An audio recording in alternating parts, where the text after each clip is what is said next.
সংরক্ষণের জায়গা রাখেন। আপনারা জানেন এই আন্দোলনে জুলাই অভ্যুত্থানে আমাদের মায়ের আপনারা ফ্রন্ট লাইনে থেকে আমাদের ঢাল হয়েছেন, শহীদ হয়েছেন। আমাদের প্রত্যেকটা একটু জায়গা রাখেন, একটু সুযোগ করে দেন, সামনে একটি স্পেস তৈরি করেন।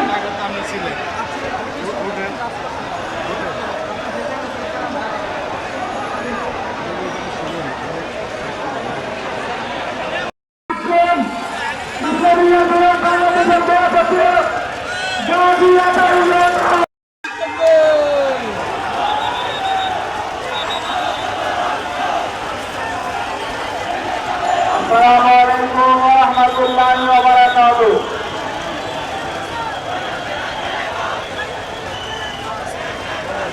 বন্ধুগণ, আজকে এই সমাবেশে আমরা যে কারণে ঐক্যবদ্ধ হয়েছি এটা আমাদের প্রত্যাশিত ছিল না, কারণ